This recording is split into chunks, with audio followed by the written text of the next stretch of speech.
ఇక్కడ ద్వారానికి ఇరువైపులా 2 ద్వారపాలకులు ఉన్నారు. వీరినే నందికేశ్వర, భృంగికేశ్వర అంటారు. వీటిని చాలా అద్భుతంగా చెక్కారు. ఈ ద్వారపాలకుని తలపై ఉన్న కిరీటంలో పుర్రెలు ఉన్నాయి. ఈ పుర్రెలు హోలోగ్రామ్ డిజైన్‌తో చెక్కారు. లోపల మొత్తం డోలగా ఉంటుంది. లైట్ వేస్తే చాలా క్లియర్‌గా అద్భుతంగా కనిపిస్తుంది చూడండి. ఆభరణాలు కూడా చాలా అద్భుతంగా 3డీలో చెక్కారు. లోపల ఓపెన్‌గా ఉంది. చూడండి. ఈ విగ్రహం మొత్తాన్ని ఒకే రాయితో చెక్కారంటే నమ్మశక్యంగా లేదు. కానీ ఇది వాస్తవం. పక్కన ఉన్న ఈ శిల్పాన్ని చామరదారిని అంటారు. వీళ్ళు గాలి ఊపేవాళ్ళు. ఇక్కడ ఉన్న 2 నెక్లెస్‌లు ఒకటిలాగా కనిపిస్తున్నాయి. కానీ వాస్తవంగా వాటి మధ్య గ్యాప్ ఉంది. బేలూరు చెన్నకేశవ ఆలయం లోపల అందంగా ఉంటుంది. ఈ దేవాలయం వెలుపల అందంగా ఉంటుంది. రనా రనా రను. ఇది దక్షిణ ద్వారం. ఇక్కడ కూడా ఇరువైపులా 6 అడుగుల ద్వారపాలకులు ఉన్నారు. ఈ శిల్పం మొత్తాన్ని పూర్తిగా ఆభరణాలతో ఎలా చెక్కారో చూడండి. బంగారు ఆభరణాలను చెక్కడమే చాలా కష్టమైన పని. అలాంటిది రాయితో ఇంత సూక్ష్మంగా శిల్పం మొత్తం, అది కూడా ఒకే రాయితో చెక్కడం ఎంతో శ్రమతో, ఓపికతో, నైపుణ్యంతో కూడిన పని. ఈ శిల్పానికి 4 చేతులు ఉన్నాయి. అందులో 2 విరిగినవి. జటామకుటాన్ని ధరించి మూడవ కన్నుతో, నోటిలో కూరలతో ఎస్ ఆకారపు త్రిభంగ భంగిమలో ఈ శిల్పం ఉంది. వారు డమరకం, నాగుపాము, త్రిశూలం వంటి శివుని చిహ్నాలను ధరించారు. ఆభరణాలను తల మీద, చెవులకు, మెడకు, భుజానికి, నడుముకి, కాళ్ళకి శిల్పం మొత్తం చూడొచ్చు. ఆ కాలంలో ఈ శిల్పాన్ని జ్యువెలరీ బాక్స్ అని పిలిచేవాళ్ళు. హాయ్ ఫ్రెండ్స్, ఈరోజు మనం కర్ణాటకలోని అసన్ జిల్లాలోని హలివేడు పట్టణంలోని హొయసలేశ్వర టెంపుల్ని చూద్దాం. ఈ దేవాలయం బెంగళూరు నుండి 216 కిలోమీటర్ల దూరంలో ఉంటుంది. మైసూర్ నుండి 150 కిలోమీటర్ల దూరంలో ఉంటుంది. అలాగే అసన్ డిస్టిక్ నుండి 27 కిలోమీటర్ల దూరంలో ఉంటుంది. అన్ని చోట్ల నుండి ఇక్కడికి గవర్నమెంట్ ఆర్టీసీ బస్సుల సౌకర్యం ఉంది. 12వ శతాబ్దంలో నిర్మించిన ఈ దేవాలయం శివునికి అంకితం చేయబడింది. ఈ హలిబేడు హొయసల సామ్రాజ్యం యొక్క పురాతన రాజధాని. బేలూరులోని చెన్నకేశవ ఆలయం ఏకకూట ఆలయం. ఈ ఆలయం ద్వికూట ఆలయం, అంటే 2 దేవాలయాలు జంటగా కలిసి ఉంటాయి. దక్షిణం వైపున ఉన్న ఆలయాన్ని హొయసలేశ్వర ఆలయం అంటారు. దీనిని రాజు పేరుతో నిర్మించారు.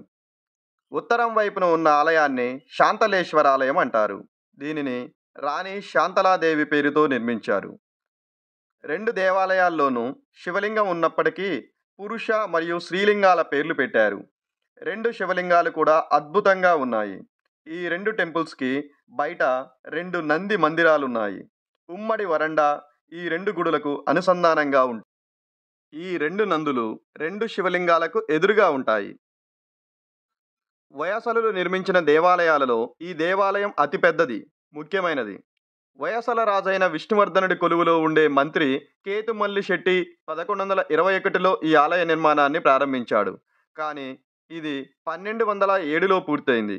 దాదాపు 100 సంవత్సరాల పాటు ఈ ఆలయ నిర్మాణం సాగినా శిఖరాలు లేకపోవడం, కొన్ని చోట్ల శిల్పాలను పూర్తిగా చెక్కకపోవడం వంటి కారణాలతో ఇది అసంపూర్తిగా ఉందని చెప్తారు. ఈ ఆలయంలోని అద్భుతమైన శిల్పాలు, అతి క్లిష్టమైన చెక్కడాలు, వివరణాత్మక చిత్రాలు ఆ కాలంలోని జీవన విధానం మరియు సంస్కృతిని కళ్ళకు కట్టినట్లు చూపిస్తుంది. ఈ దేవాలయం గోడల మీద రామాయణం, మహాభారతం మరియు ఇతర పురాణాలలోని ఇతివృత్తాలను మహా అద్భుతంగా చూపించారు. ఈ దేవాలయాన్ని 2023లో ప్రపంచ వారసత్వ ప్రదేశంగా గుర్తించారు. ఇక్కడి ఫోటోలు చూడండి. 1854 మరియు 1857లో తీసినవి. అంటే ఫోటోగ్రఫీని కనుగొన్న తొలినాళ్లలో బ్రిటిష్ ఇండియాలో తీసిన మొట్టమొదటి వాటిలో ఒకటి. ఇందులో నిర్లక్ష్యంగా మరియు చెల్లాచెదురుగా ఉన్న శిథిలాలు ఉన్నాయి. దక్షిణ భారత చరిత్రలోని హొయసలుల కాలం సుమారు 1000వ సంవత్సరంలో ప్రారంభమై 1346 వరకు కొనసాగింది. ఈ కాలంలో వారు సుమారు 1500 దేవాలయాలను నిర్మించారు. హలివేడును శాసనాలలో దొరసముద్ర అని పిలువబడింది. బహుశా ద్వారసముద్రం అయి ఉండవచ్చు. ఇక్కడే పక్కన పెద్ద చెరువు ఉంది. దీన్ని ద్వారసముద్రం అని పిలుస్తారు. 14వ శతాబ్దంలో ఢిల్లీ సుల్తాన్ అల్లావుద్దీన్ ఖిల్జీ సైన్యం హొయసల సామ్రాజ్యాన్ని మరియు దాని రాజధాని అయిన ద్వారసముద్రాన్ని ఆక్రమించారు. 1326లో మరొక ఢిల్లీ సుల్తానేట్ సైన్యం ద్వారా బేలూరు మరియు హలిబేడు విధ్వంసానికి గురి అయ్యాయి. 300 సంవత్సరాల పాటు హొయసలులు పరిపాలించిన తర్వాత ఈ భూభాగం విజయనగర సామ్రాజ్యం స్వాధీనం చేసుకుంది. విజయనగర సామ్రాజ్యం తర్వాత ఈ ప్రాంతం శిథిలావస్థకు చేరుకుంది. అందువల్లనే కాలక్రమేణా ఈ ప్రాంతం పేరు ద్వారసముద్రం నుండి హలిబేడుగా మారింది. హలేబేడు అంటే పురాతన కన్నడంలో పాత శిబిరం లేదా పాత రాజధాని అని అర్థం. 19 మరియు 20 శతాబ్దాలలో ఈ దేవాలయాన్ని చాలాసార్లు మరామత్తు చేశారు. ఈ గుడిని 3 అడుగుల ఎత్తు ఉన్న ప్లాట్ఫామ్ మీద నిర్మించారు. దీన్నే జగతి అంటారు. ఆలయ వెలుపలి గోడల చుట్టూ ఈ జగతి 15 అడుగుల వెడల్పుతో ఉంటుంది. ఇది భక్తులు సులభంగా ప్రదక్షిణలు చేయడానికి, అదేవిధంగా గుడి చుట్టూ ఉన్న కళాకృతులను చూడటానికి అనుకూలంగా ఉంటుంది. 2 గర్భాలయాలు ఉత్తర దక్షిణ భాగంలో సమానంగా ఉంటాయి. 2 తూర్పు ముఖంగా ఉంటాయి. ప్రతి గర్భాలయం ముందు మంటపాలు ఉంటాయి. ఈ 2 మంటపాలు కలిపి హాలులాగా ఉంటుంది. ఆలయంలో ప్రతి గర్భగుడిపైన గోపురాలు ఉండేవి, కానీ అవి ఇప్పుడు లేవు. ఈ గుడి మీద మొత్తం 340 వరకు పెద్ద శిల్పాలు ఉన్నాయి. అందులో దాదాపు 40 వరకు శివుని చిత్రాలు ఉన్నాయి. 8 శిల్పాలు ఉమామహేశ్వరుడిగా, 25 చిత్రాలు నటరాజుగా మరియు వివిధ రాక్షసులను నాశనం చేసేవాడుగా, 6 చిత్రాలు నగ్నభైరవునిగా, 1 దక్షిణామూర్తిగా ఉన్నాయి. అలాగే దాదాపు విష్ణువు యొక్క వివిధ రూపాలు, అవతారాలు కలిపి మొత్తం 36 శిల్పాలు ఉన్నాయి. అలాగే దుర్గా, మహిషాసుర మర్దిని, కాళీ, పార్వతి, దేవతల చిత్రాలు 18 వరకు ఉన్నాయి. దేవాలయం ముందు 4 చిన్న ఆలయాలు ఉన్నాయి. వీటిలో విగ్రహాలు లేవు. బ్రిటిష్ వాళ్ళ కాలంలో దొంగిలించబడ్డాయని గైడ్ చెప్తున్నాడు. ఆలయానికి దక్షిణ భాగంలో గరుడ స్తంభం ఉంది. దీని పైభాగం విరిగిపోయింది. దీనిని గరుడల జ్ఞాపకార్థం నిర్మించారు. గరుడలు అంటే హొయసల రాజులు, రాణుల అంగరక్షకులు. వారి ఏకైక కర్తవ్యం రాజును రక్షించడం. రాజు చనిపోయిన తర్వాత వారు కూడా ఆత్మహత్య చేసుకుంటారు. గుడి ముందు ద్వారానికి ఇరువైపులా 2 ద్వారపాలికలు ఉన్నాయి.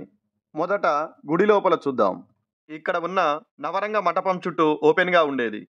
ఇక్కడి నుండి చూస్తే బయట కూడా కనిపించేది. హొయసల రాజైన 1వ నరసింహుని కాలంలో ఈ మంటపం చుట్టూ మూసివేశారు. 4 ద్వారాలకు తలుపులు పెట్టించారు. చిల్లులు కలిగిన రాతి తెరలను అమర్చారు. ఈ దేవాలయం నిర్మించడానికి దాదాపు 200 సంవత్సరాలు పట్టింది. అంటే దాదాపు 4-5 జనరేషన్స్ నిర్మాణంలో ఇన్వాల్వ్ అయ్యారు. జేమ్స్ ఫెర్గూసన్ అనే చరిత్రకారుడు ఈ దేవాలయం హిందూ వాస్తుశిల్పానికి అత్యుత్తమ ఉదాహరణ, out standing example of Hindu architecture అని పేర్కొన్నారు. అదేవిధంగా ఈ టెంపుల్ వాస్తుశిల్పం భారతీయ వాస్తుశిల్పానికి అత్యుత్తమ క్లైమాక్స్గా, సుప్రీం క్లైమాక్స్ ఆఫ్ ఇండియన్ ఆర్కిటెక్చర్గా పేర్కొన్నాడు. ఈ దేవాలయం గురించి చెప్పవలసిన 2 ముఖ్యమైన విషయాలు ఏంటంటే, శిల్పాలు చెక్కడానికి ఉపయోగించిన సోప్ స్టోన్ రాయి. ఆ రోజుల్లో ఈ సోప్ స్టోన్ రాయికి ఉన్న సైంటిఫిక్ బిహేవియర్ తెలుసుకోవటం కూడా చాలా గొప్ప విషయం. ఈ రాయి భూమి నుండి తీసినప్పుడు మృదువుగా ఉండి శిల్పాలు చెక్కడానికి చాలా సులభంగా ఉంటుంది. కానీ వాతావరణంలో కలిసిపోయిన కొంతకాలానికి ఇనుములాగా చాలా దృఢంగా మారుతుంది. ఈ గుడికి సంబంధించిన 2వ విషయం ఏంటంటే, ఈ గుడిని నక్షత్రపు ఆకారంలో కట్టడం వలన వీటి ఉపరితల వైశాల్యం పెరుగుతుంది. దాని వలన తక్కువ స్పేస్లో ఎక్కువ శిల్పాలను అమర్చవచ్చు. ఇక్కడ కనిపిస్తున్నది హొయసలల రాజముద్ర. హొయసల రాజు విష్ణువర్ధనుడు 1117లో వేయించిన శాసనం ప్రకారం హోయసల అనే పదం హోయ, సల అనే 2 పదాల నుండి ఆవిర్భవించింది.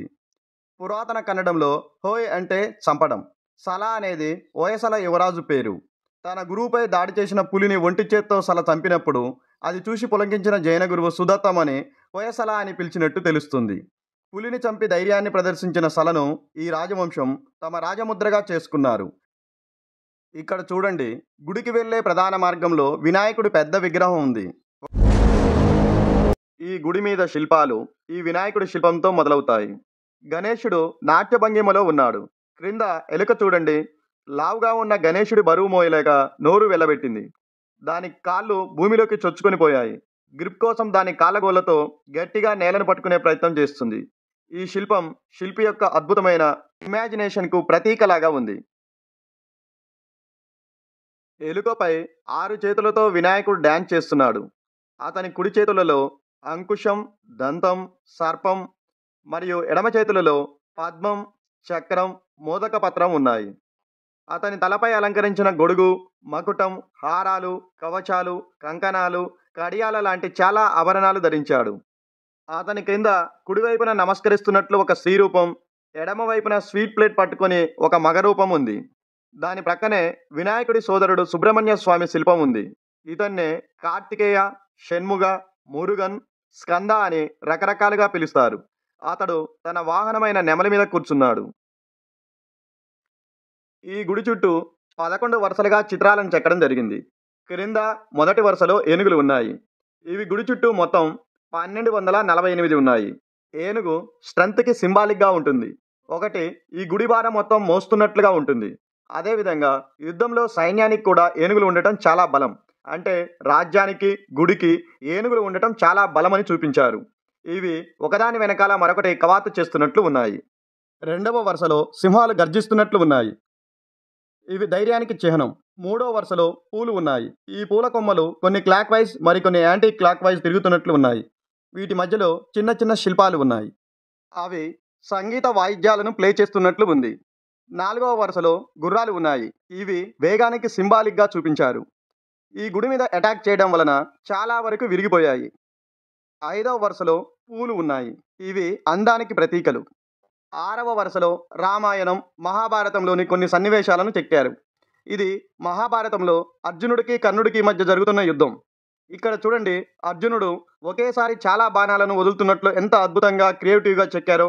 ఇటువైపు కర్ణుడి రథం అనుకుంటా విరిగిపోయింది. ఏడవ లైన్లో మకర జంతువు శిల్పాలున్నాయి. ఇవి స్వచ్ఛతను, నీటిని మరియు వరుణదేవుణ్ణి సూచిస్తాయి. ఎనిమిదవ వరుసలో అంశలున్నాయి. తొమ్మిదవ వరుసలో యక్షులు, డాన్సింగ్ మదనికలు, యోధులు మరియు వేటగాళ్లను వర్ణిస్తుంది. 10వ లైన్లో సంగీత కళాకారులు, కీర్తి ముఖాలున్నాయి. 11వ వరుసలో దర్పణ సుందరి మరియు శుకభాషణులతో రోజువారీ జీవితంలోని అంశాలను వర్ణిస్తుంది. పాండవులలో మూడవ వాడైన అర్జునుడు ద్రౌపది స్వయంవరంలో తన కాళ్ళ మధ్య ఉంచిన నూనె లేదా నీటి గిన్నెలో చేప ప్రతిబింబాన్ని చూస్తూ బాణంతో కొడుతున్న దృశ్యం. అతని వెనకాల హనుమంతుని జెండా కూడా కనిపిస్తుంది. బేలూరులోని శిల్పం కంటే ఈ శిల్పం చాలా అద్భుతంగా ఉంది. అర్జునుడి చేతిలోని బాణం యారో విరిగింది.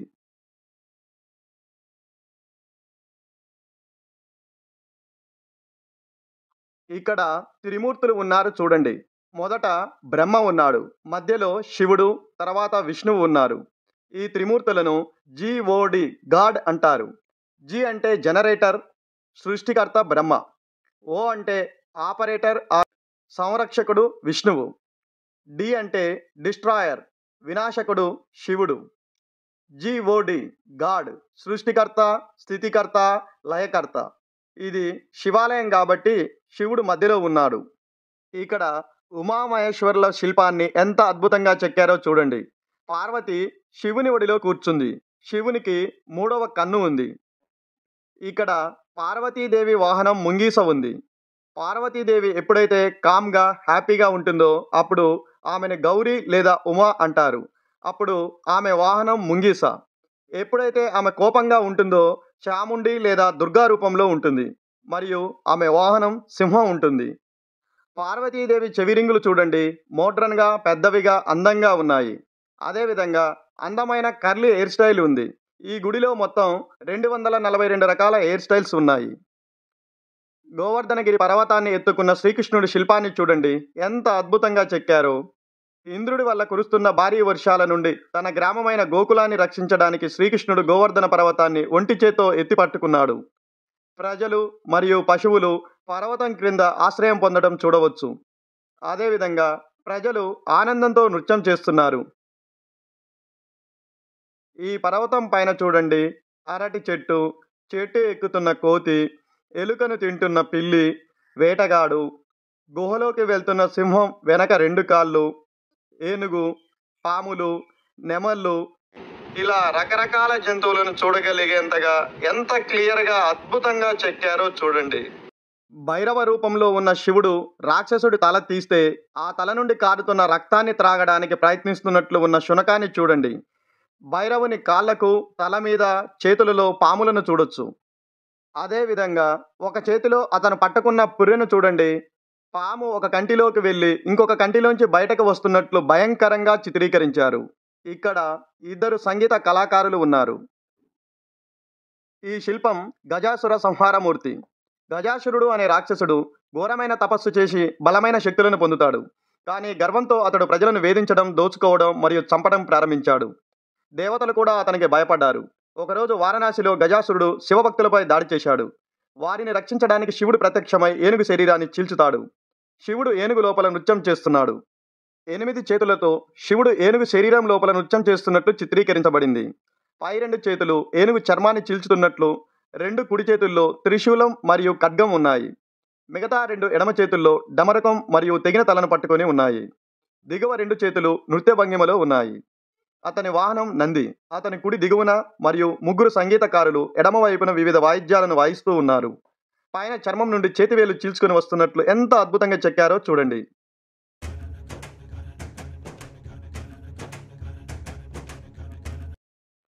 ఇది వరాహ అవతారం. ఒకసారి హిరణ్యాక్ష రాక్షసుడు భూదేవిని అపహరించాడు. దాని కారణంగా ప్రపంచం చీకటిమయం అవుతుంది. అప్పుడు వరాహ అవతారంలో వచ్చి రాక్షసుడిని పాతాళ లోకానికి త్రొక్కి చంపి భూదేవిని రక్షిస్తాడు. ఇక్కడ విష్ణువు సగం మనిషిగా మరియు సగం జంతువుగా చిత్రీకరించారు. అతను అలీడా భంగిమలో 10 చేతులు కలిగి ఉన్నాడు. చాలా వరకు చేతులు విరిగిపోయాయి. అతని ఎడమ భుజం మీద భూదేవి కూర్చుంది. అద్భుతమైన శిల్పి ఇమాజినేషన్ చూడండి. వరాహమూర్తి తన గదతో రాక్షసుని గుచ్చడంతో దాని చివరి భాగం శరీరంలో గుచ్చుకొని బయటికి వచ్చింది. దాంతోపాటు పొట్ట, ప్రేగులు కూడా బయటకు వచ్చాయి. అదేవిధంగా ఇంకో ఆయుధంతో నోట్లో పొడిచాడు.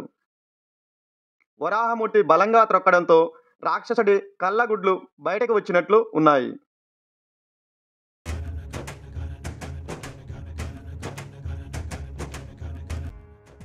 ఇక్కడ బ్యూటిఫుల్ లేడీ పాట పాడుతుంది. తన లిప్స్ ఓపెన్ అయి ఉన్నాయి. మధ్యలో టీత్ కూడా కనిపిస్తున్నాయి. లక్ష్మీనారాయణుడు ఇక్కడ స్టార్ షేప్లో పిల్లర్ని చాలా అద్భుతంగా చెక్కారు. ఇక్కడ చిన్న చిన్న శిల్పాలను అద్భుతంగా చెక్కారు. వీటి మధ్య గ్యాప్స్ కూడా చూడొచ్చు.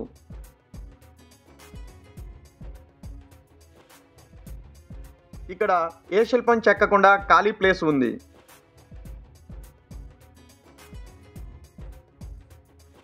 మధ్యలోని నాట్యకారిని డమరుకం వాయిస్తుంది.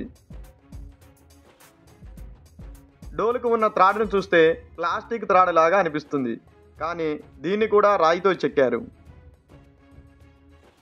ఇక్కడ శివుడు నృత్యం చేస్తున్నాడు. అపస్మర పురుష అనే మరుగుజ్జు రాక్షసుని నృత్యం చేస్తూ తొక్కుతున్నాడు. శివుడి 12 చేతులలో 12 రకాల ఆయుధాలున్నాయి. అతన్ని శివుడు తొక్కుతుంటే క్రింద ఉన్న నంది ఆనందంతో ఉన్నట్లు కనిపిస్తుంది.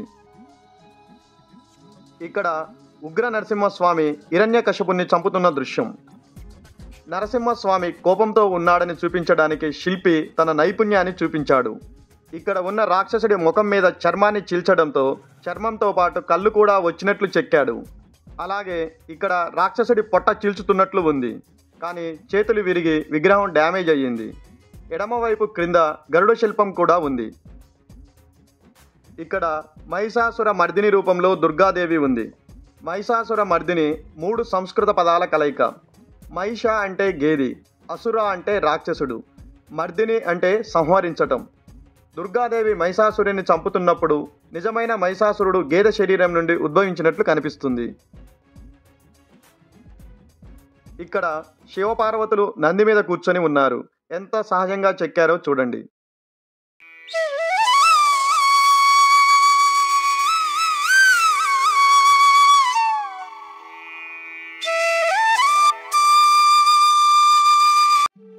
ఇక్కడ ఈ పాయింట్ దగ్గర 2 దేవాలయాలు కలుస్తాయి. హొయసలేశ్వర, శాంతలేశ్వర టెంపుల్స్ 2 ఇక్కడ కలుస్తాయి. ఇటువైపు రాజు, అటువైపు రాణి గుడులున్నాయి. బేలూరులోని చెన్నకేశవాలయం ఏకకూటాలయం. ఈ టెంపుల్ ద్వికూటాలయం. మైసూరుకి దగ్గరలోని సోమనాథపుర ఆలయం త్రికూటాలయం. ఇక్కడ చూస్తే టెంపుల్ స్టార్ షేప్లో జిగ్జాగ్గా ఉన్నట్లు కనిపిస్తుంది. ఇలాంటి కార్నర్లు మొత్తం 64 ఉంటాయి. బేలూరులో 32 ఉంటాయి. ఇది ద్వికూటాలయం కాబట్టి డబుల్ 64 ఉంటాయి. ఇలా జిగ్జాగ్గా నక్షత్రపు ఆకారంలో ఉండటం వలన ఆలయం యొక్క ఉపరితల వైశాల్యం ఎక్కువగా ఉండటం వలన గుడి చుట్టూ ఎక్కువ శిల్పాలను అమర్చవచ్చు. ఇక్కడ రెండు శిల్పాలను కలిపే మూల దగ్గర చూడండి 3D ఇమేజ్ లాగా కనిపిస్తుంది. మళ్ళీ ఇక్కడ నరసింహస్వామి శిల్పం ఉంది. నరసింహస్వామి వయసలుల కులదేవత, ఫ్యామిలీ గాడ్. అందువల్ల ఈ గుడిలో మొత్తం 14 సార్లు ఉగ్ర నరసింహస్వామి శిల్పాలు ఉంటాయి. ఇక్కడ భక్త ప్రహ్లాదుని స్టోరీ చెక్కారు. ఇక్కడ ఉన్న హిరణ్యకశ్యపుడు ప్రహ్లాదుని తన సైనికులతో చంపించే ప్రయత్నం చేస్తున్నాడు. ఇక్కడ ఉన్న విషసర్పాలతో కనిపించే ప్రయత్నం, ఏనుగులతో త్రొక్కించడం,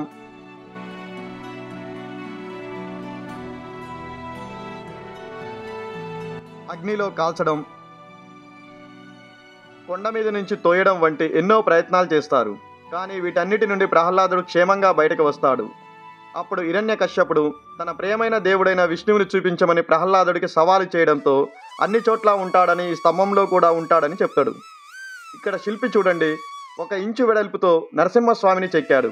స్తంభం నుండి వచ్చిన ఉగ్ర నరసింహస్వామి హిరణ్యకశ్యపుని చంపుతున్న దృశ్యం.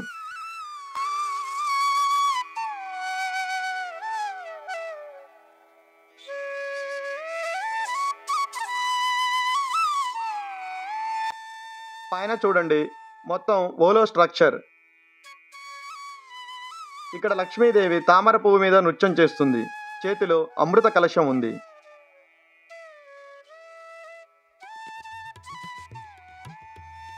ఇక్కడ రామరావణ యుద్ధం చిత్రీకరించారు. ఇక్కడ రాముడు రథం మీద నుండి బాణాలు వదులుతున్నాడు. ఇక్కడ రథం మీద 10 తలల రావణాసురుడు ఉన్నాడు. ఇక్కడ హనుమంతుడు అనుకుంటా తన కాళ్ళ క్రింద రాక్షసులను తొక్కుతున్నాడు. తన తోకతో రాక్షసులను చుట్టి విసిరివేస్తున్నాడు.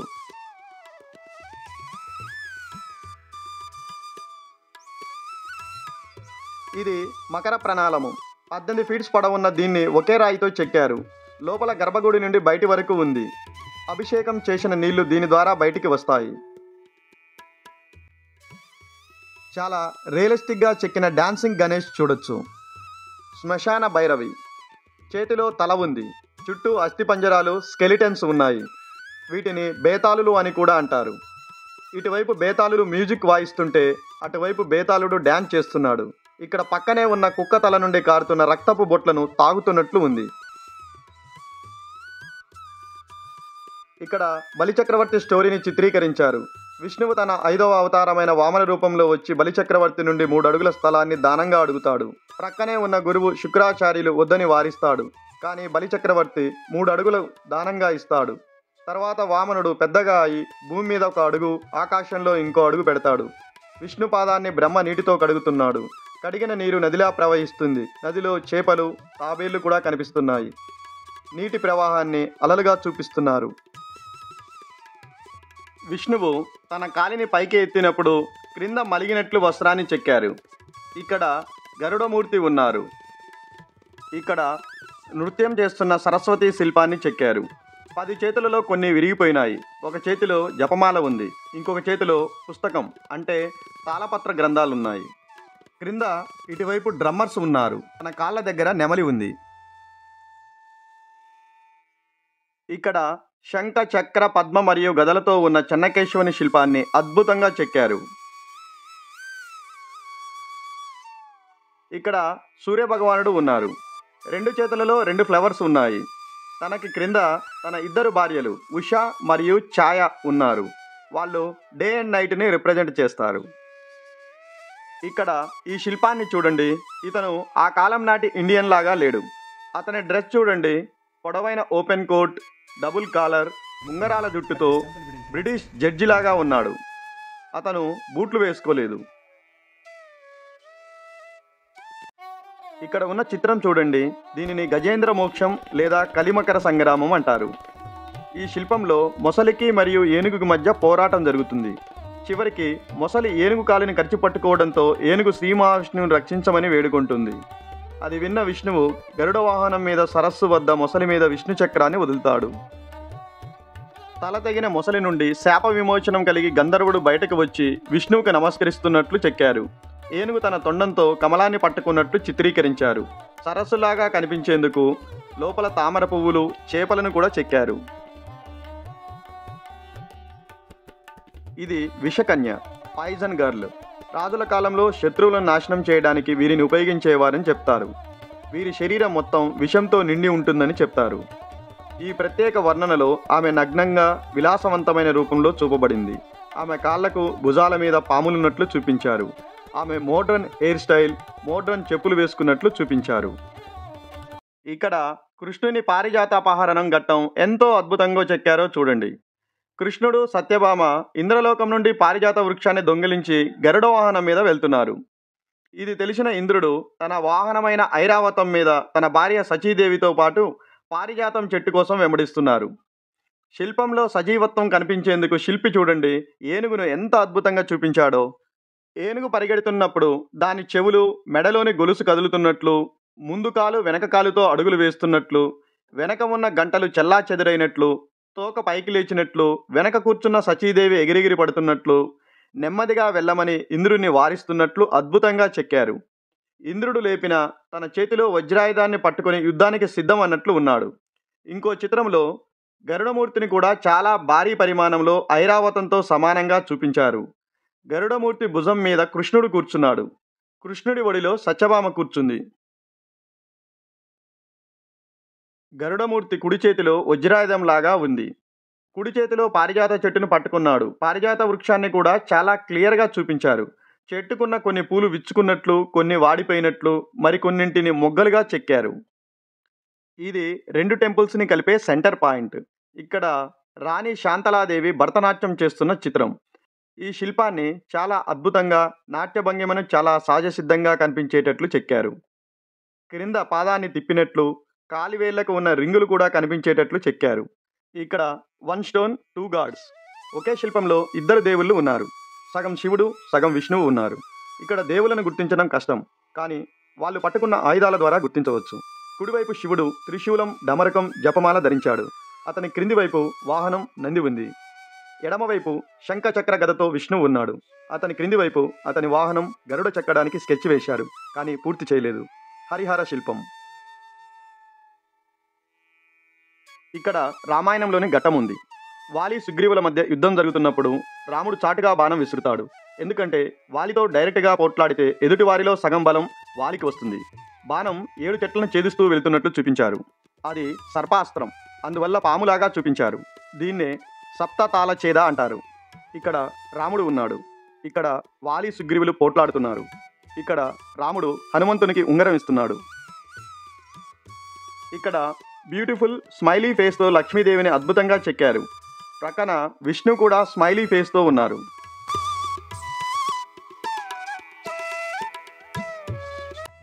క్రింద సంగీత వాయిద్యకారుల శిల్పాలున్నాయి. ఇక్కడ ఈ భాగంలో శిల్పాలను చెక్కలేదు, అసంపూర్తిగా ఉంది. పైన టెర్రకోటా పెయింట్ వేసిన శిల్పం ఉంది. ఇక్కడ తుంటరి కోతిని చూడొచ్చు. ఇలాంటి చిత్రం బేలూరు ఆలయంలో కూడా చూశాం. ఒక కోతి ఆమె చీర కొంగును లాగుతుంది. ఆమె కోపంతో కోతిని కొట్టడానికి చిన్న చెట్టు రెమ్మని ఎత్తి పట్టుకొని ఉంది. ఆమె ముఖంలో కోపభావాన్ని చాలా చక్కగా చిత్రీకరించారు. ఆమె పాదానికి చెప్పుకి మధ్య కొంత గ్యాప్ను కూడా అద్భుతంగా చూపించారు. ఆమె చెప్పులు కూడా చాలా మోడ్రన్గా కనిపిస్తున్నాయి. ఇక్కడ సంగీత కళాకారుల, నృత్యకారులను చిన్నగా చెక్కారు. ఇక్కడ ఉగ్ర నరసింహస్వామి చిన్న శిల్పం చూడొచ్చు.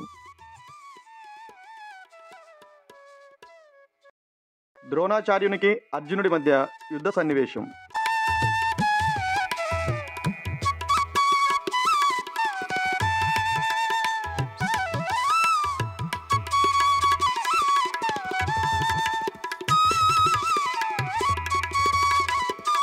ఇది మహాభారతంలోని చక్రవ్యూహం లేదా పద్మవ్యూహం ఘట్టం.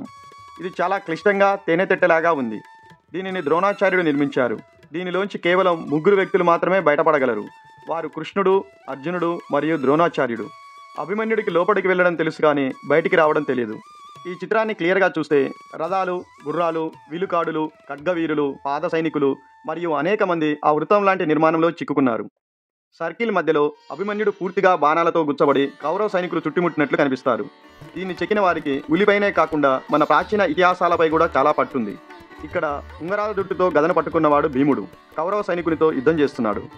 ఇక్కడ ద్రోణాచార్యుడి, అర్జునుడి యుద్ధం జరుగుతుంది. ఇతను ద్రోణాచార్యుడు. అతని వెనక ఉన్న జెండాపై కమండలం, కుండ ఉంది. ఇక్కడ యుద్ధరంగంలోని రథాలను ఎంత అద్భుతంగా చెక్కారో చూడండి. కొన్ని విరిగినాయి. ఇది రావణుడు కైలాస పర్వతాన్ని ఎత్తుతున్న దృశ్యం. రావణుడు ఆత్మలింగం కోసం తపస్సు చేస్తాడు. శివుడు ఎంతకీ ప్రత్యక్షం కాకపోవడంతో కోపంతో కైలాస పర్వతం మొత్తాన్ని ఎత్తుతాడు. శివపార్వతులు పర్వతం మీద కూర్చొని ఉన్నారు. పర్వతాన్ని చూడండి ఎంత అద్భుతంగా చెక్కారు. పర్వతం మీద ఋషులు, దేవతలు, జంతువులు అన్నింటినీ కూడా అద్భుతంగా చెక్కారు. ఇంత సంక్లిష్టంగా ఉన్న ఈ శిల్పం నిజంగా రాయితో చెక్కారా లేక పేపర్ మీద డిజైన్ వేశారా అనిపిస్తుంది. శివుడు కోపంతో పర్వతాన్ని తొక్కడంతో బరువుతో రావణుడి కాళ్ళు వంగినట్లు కనిపిస్తున్నాయి. అలాగే కళ్ళు బయటకు వచ్చినట్లు కనిపిస్తుంది. కురుక్షేత్ర యుద్ధంలో భీముడు ఏనుగులను చంపుతున్న దృశ్యం. భీముడు ఒకదాని తర్వాత ఒకటిగా వస్తున్న ఏనుగులను చంపి వెనక్కి విసిరేస్తున్నాడు. అలా విసిరిన ఏనుగులు కుప్పలుగా పడిపోయాయి. దాదాపు 1000 ఏనుగులను చంపివేస్తాడు. ఈ ఏనుగుల మధ్య మావటి వాళ్ళని చూడొచ్చు. అందుకేనేమో భీమునికి 1000 ఏనుగుల బలం ఉంటుందంటారు. ఇక్కడ సైనికుడు బైనాక్యులర్తో చూస్తున్నాడు.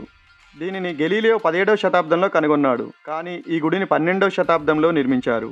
ఇక్కడ చూడండి, బాణాల సమూహం మిసైల్స్ లాగా కనిపిస్తున్నాయి. వీళ్ళు స్ట్రాతోటి కొబ్బరి నీళ్లు తాగుతున్నట్లు ఉంది. లక్ష్మీనారాయణ శిల్పం చాలా అద్భుతంగా చెక్కారు. గోళ్లను చాలా స్పష్టంగా చెక్కారు. ఇక్కడ దర్పణ సుందరి అద్దంలో చూస్తూ ఇయర్ రింగ్స్ని సరి చేసుకుంటుంది. ఇలాంటి పెద్ద శిల్పాన్ని మనం బేలూరు ఆలయంలో చూశాం. ఇది శాంతలేశ్వర టెంపుల్ నుండి అభిషేకం చేసిన వాటర్ బయటకు వచ్చేందుకు ఏర్పాటు చేసిన మార్గం. ఇది క్షీరసాగర మదనం వృత్తాంతం. కొంతవరకు శిల్పాలు విరిగినాయి. ఇది మందర పర్వతం. దీన్ని చిలకడానికి ఉపయోగించింది వాసుకి అనే పామును. ఒకవైపు దేవతలు, ఇంకొక వైపు రాక్షసులు గుంజుతున్నారు. అలా చేసేటప్పుడు పర్వతం సముద్రం లోపలికి మునిగిపోతుండటంతో విష్ణువు తన కూర్మావతార రూపంలో పర్వతానికి క్రింద సపోర్టుగా ఉంటాడు.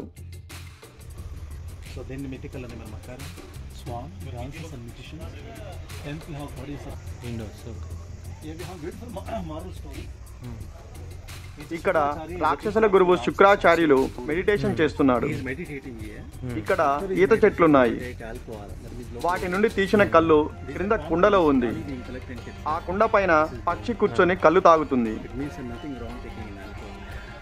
ఆల్కహాల్ని మితంగా త్రాగితే పక్షిలాగా తేలికగా ఎగరొచ్చు, అమృతంలాగా పనిచేస్తుంది.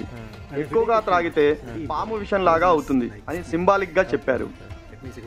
శిల్పాలను ఏ విధంగా చెక్కారు ఇక్కడ గమనించవచ్చు. మొదట ప్లేన్ రాయిని తెచ్చి ఇక్కడ ఫిక్స్ చేసి స్టెప్ బై స్టెప్ ఈ విధంగా చెక్కారు. మొదట రఫ్గా చెక్కి తర్వాత దాన్ని స్టెప్ బై స్టెప్ ఫినిషింగ్ చేసేవాళ్ళు. ఫైనల్ స్టేజ్ మకరం ఇలా ఉంటుంది. కొన్నిసార్లు బయట శిల్పాన్ని చెక్కి ఇక్కడ ఇంటర్లాకింగ్ సిస్టమ్ ద్వారా ఫిక్స్ చేసేవాళ్ళు.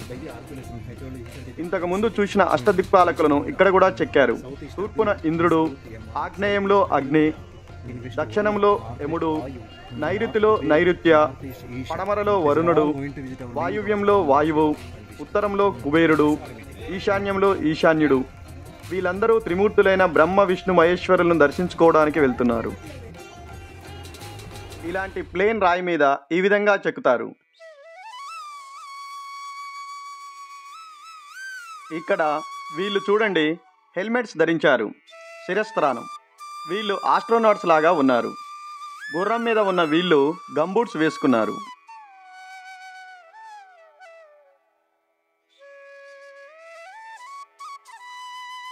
ఇక్కడ అష్టభుజ గణేశుడు ఉన్నారు.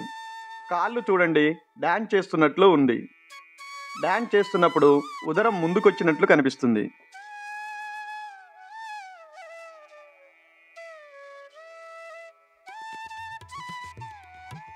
ఈ శిల్పం యొక్క హెయిర్ స్టైల్ చూడండి. ఆమె జుట్టుముడి ఆమె తల కంటే పెద్దదిగా కనిపిస్తుంది. దీన్నే నాగముడి అంటారంట. మళ్ళీ పక్కన దుర్గామాత, మహిషాసురమర్దిని, మళ్ళీ శివుడు, విష్ణువు, బ్రహ్మదేవుల శిల్పాలున్నాయి. ఫ్రెండ్స్, ఇలాంటి మంచి వీడియోల కోసం మా ఛానల్ని సబ్స్క్రైబ్ చేయండి, లైక్ చేయండి మరియు షేర్ చేయండి.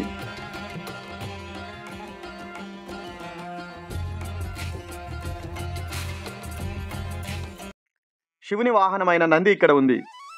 2 ఆలయాల ముందు 2 నందులు ఉన్నాయి. ఇక్కడ శాంతలేశ్వర ఆలయం ముందు ఉంది. అక్కడ హొయసలేశ్వర ఆలయం ముందు ఉంది. ఈ నంది 8 అడుగులు ఉంటుంది. అక్కడ నంది 9 అడుగులు ఉంటుంది. మన దేశంలో చాలా నందులు ఉన్నాయి. టాప్ 10లో ఈ 2 నందులు ఉంటాయి. దేశంలో పెద్ద నంది లేపాక్షిలో ఉంది. రెండవది తంజావూరులో. మూడవది కర్ణాటకలోని చాముండి హిల్స్. నాలుగవది బెంగళూరులోని బుల్ టెంపుల్. ఐదవది తమిళనాడులోని రామేశ్వరంలో. ఆరవది, ఏడవది ఈ ఆలయంలో ఉన్నాయి. కానీ అందములో, అలంకరణలో ఈ నంది దేశంలోనే టాప్ ప్లేస్లో ఉంది. ఇక్కడ ప్రకాశవంతమైన కళ్ళున్నాయి. రక్తనాడులు, బ్లడ్ నర్వ్స్ కూడా కనిపించేటట్లు చెక్కారు. ఇక్కడ కిరీటం, అలర్ట్ ఉన్న చెవులు, దట్టమైన మూపురం చెక్కారు. న్యాచురల్ సిట్టింగ్ పొజిషన్లో ఉంది. ఇక్కడ మెడ దగ్గర ముడతలు, నెక్లెస్లు, బెల్ట్ చైన్లు అద్భుతంగా చెక్కారు. వెనకాల 2 కాళ్ళు మడిచినట్లు, వాటి మధ్యలో నుంచి తోక బయటికి వచ్చినట్లు చెక్కారు. దీన్ని ఒకే రాయితో చెక్కారు. ఇది చూడటానికి గ్రానైట్ లాగా అనిపిస్తుంది, కానీ దీన్ని కూడా సోప్ స్టోన్ రాయితోనే చెక్కారు. దీని ముక్కు నుండి తోక వరకు దాదాపు 20 అడుగులు ఉంటుంది. మూపురం, వీటిని కూడా చాలా డీటెయిల్డ్గా అద్భుతంగా చెక్కారు. కాళ్లకు కడియాల లాంటి ఆభరణాలు చెక్కారు. మెడలో గంట ఉంది. క్రింద ఇంకొక పెద్ద గంట ఉంది. కాలి డెక్కె మధ్యలో కాళీ కూడా చెక్కారు.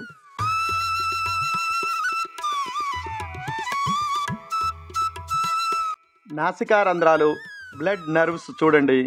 మెడలో చాలా రకాల ఆభరణాలు చెక్కారు.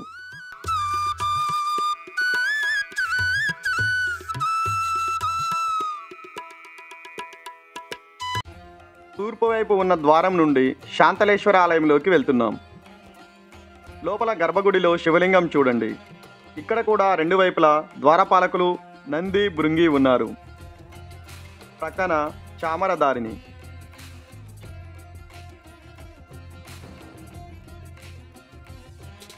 ఇది నవరంగ నాట్య మండపం. పైన మదనికలు ఉన్నాయి. చాలా వరకు డ్యామేజ్ అయ్యాయి. చేతులు విరిగినవి. ఇక్కడ కాళ్ళు, చేతులు విరిగినవి. ఇక్కడ ఇలాంటి ఫ్లవర్ డిజైన్ ఉండేది, మిస్ అయింది. బాగున్న మదనికలు బ్రిటిష్ వాళ్ళు లండన్ తీసుకెళ్లారు. అవి అక్కడ మ్యూజియంలో ఉన్నాయి. పైన సీలింగ్ చూడండి. మధ్యలో శివుడు నటరాజు రూపంలో ఉన్నాడు. బ్రహ్మ, విష్ణు, గణేష్, లక్ష్మి, సరస్వతి ఇలా రకరకాల దేవతలు ఉన్నారు. ఇలాంటి సీలింగ్స్ పైన చాలా ఉన్నాయి.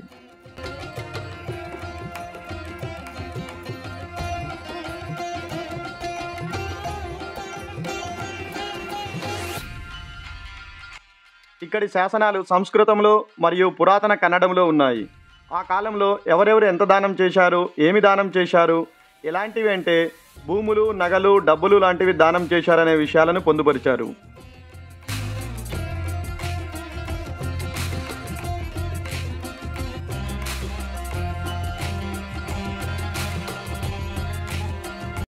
ఈ నంది హొయసలేశ్వర ఆలయం ముందు ఉంది. అక్కడక్కడ శిల్పాల మీద గీతలు, రాతలు ఉన్నాయి. ఇవి స్థానికులు ఈ గుడి రక్షణలో లేనప్పుడు చాలా కాలం క్రితం గీసినవి. 9 అడుగులు ఉంటుంది.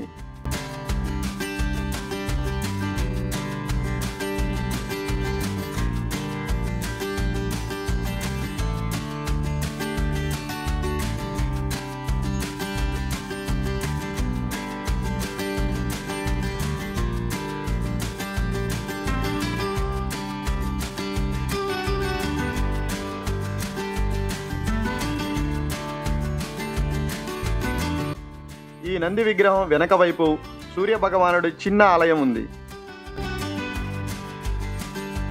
ఒక పీఠంపై గంభీరంగా నిలబడి ఉన్న సూర్యుడి చేతిలో తామర పువ్వు ఉంది.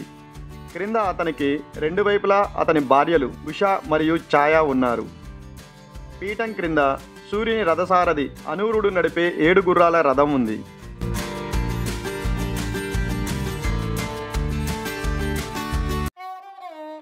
హొయసలేశ్వర ఆలయ ప్రాంగణంలో ఉత్తరం వైపున ఆర్కియాలజికల్ సర్వే ఆఫ్ ఇండియా నిర్వహించే మ్యూజియం ఉంది. ఆలయ ప్రాంగణంలోని అనేక శిథిలాల ముక్కలు మరియు ఆలయ కళాఖండాలను ఇక్కడ భద్రంగా పొందుపరిచారు.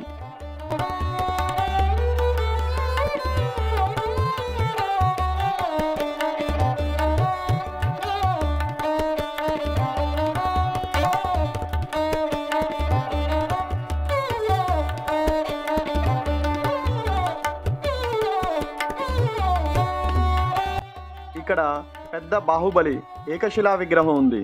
కొంత డ్యామేజ్ అయ్యింది.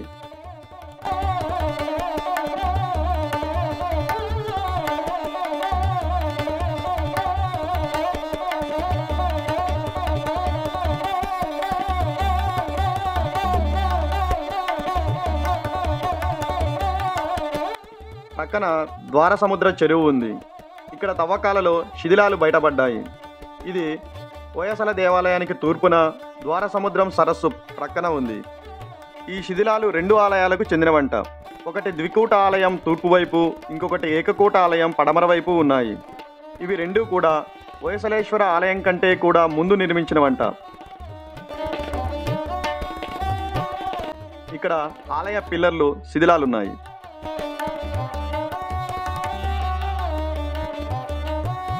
ఇక్కడ ఒక నంది ఉంది. ఇది ఆలయం యొక్క నైరుతి వైపు నుండి దృశ్యం. ఫ్రెండ్స్, ఇలాంటి మంచి వీడియోల కోసం మా ఛానల్ని సబ్స్క్రైబ్ చేయండి, లైక్ చేయండి మరియు షేర్ చేయండి.